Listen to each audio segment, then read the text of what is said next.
Welcome to the Self Storage University podcast, where you will learn the correct way to identify, evaluate, negotiate, perform due diligence on, renegotiate, finance, turn around, and operate self-storage facilities. And now, here is your host, a partner in one of the largest real estate portfolios in the U.S. with nearly $1 billion of holdings, Frank Rolfe.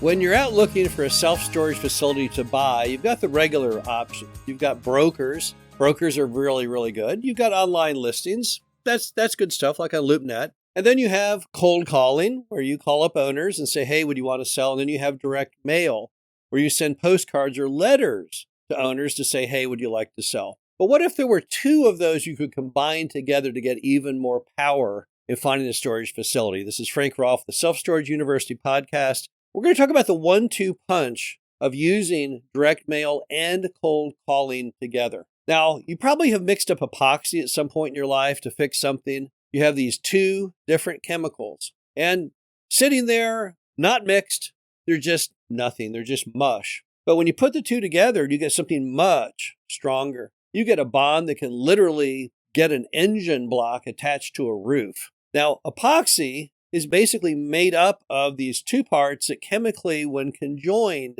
are react in a manner that gives an incredible amount of brute force. And that's what happens also when you combine direct mail and cold calling. So let's go over how you do that 1-2 punch, how you bring those two together, and then why it's so effective. Let's start off with part one, the direct mail piece. Now, when you send out a direct mail piece to a self-storage owner, it's going to be a postcard or letter that says, hi, I buy self-storage facilities.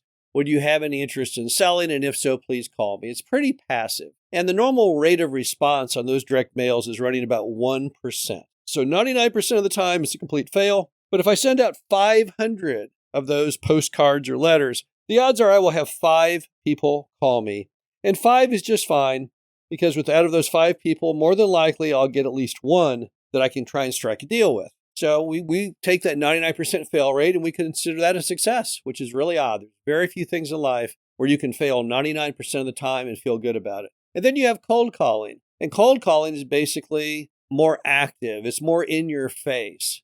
It's more proactive. Now you're calling people in a non-passive way saying, hey, what would you think about selling? And of course, many take offense to that. Many older Americans do not like people calling them up, period. And they sure don't like them calling them up to ask them weird and awkward questions like, would you want to sell your storage facility? But here's the deal. When you send out the direct mail piece, and then you wait a bit, and then you call the owner, and you say, I'm just calling to follow up on something I sent you in the mail. It doesn't sound as offensive, right? Now you're kind of in more of a passive role again. You're just saying, hi, I sent you something in the mail. Did you have a chance to look at it? What were your thoughts? You get an entirely different reaction. People who were very put off by you calling, how dare you call me and ask me a question like that, they're now feeling okay about it because they know you put in the effort, you did your homework assignment, you sent them something, and you're just following up. And that's what good businesses do. That's what you would have, whether it was, Fisher Investments or T. Rowe Price or whoever. You're just following up on something. Well, that's professional enough. So you're much more likely to elicit a response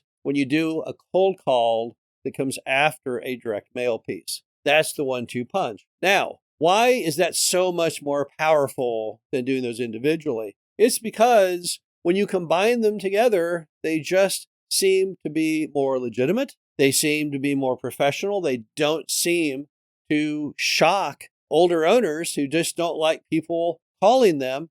And now suddenly you're doing it in more of the vein of a consultant or some kind of professional. And so they just don't resent it quite so much. You get to the same ending. You can't force them to want to sell, but you definitely can find out if they would sell and at what price. Because when you're buying that storage facility, you're trying to get the best price you can on the best property you can find. And that means a good buyer is out there canvassing to try and find every potential option so they can make the best choice of all those options. And when you use that 1-2 punch of direct mail followed by cold call, that normally has your best chance of a good ending. Now, I will point out a few things if you want to use the 1-2 punch method. Number one, when you do your direct mail piece, make sure that you address one of those to you. Because mail delivery today in America is very funky. It's very slow. It's very awkward. And what used to take only a matter of a couple of days can sometimes take over a week now. If you send one to you, what will happen is when it hits your mailbox, that's the trigger to know that it probably hit the mailbox of all those storage folks. And then wait just a little bit. Don't start calling the next day. Give it a few more days after that so you know they received it. And then you can start calling. So that's an important item. Also, when you call them, just go directly into, hey, I sent you something, I'm following up. Most people feel very awkward on those initial kind of flowery openings that some people use on the phone.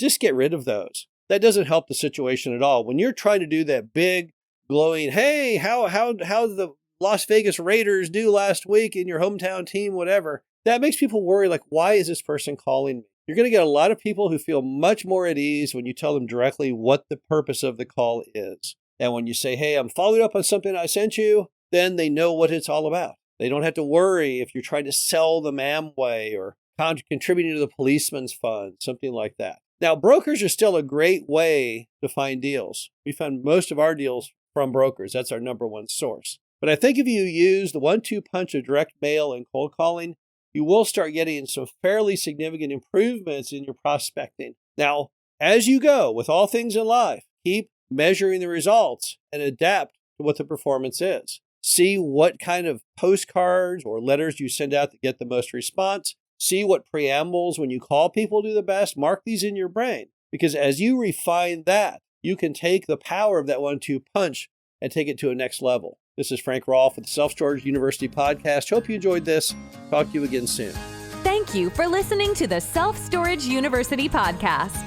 Be sure to visit us at ssupodcast.com, where you can learn the correct way to identify, evaluate, negotiate, perform due diligence on, renegotiate, finance, turnaround, and operate self-storage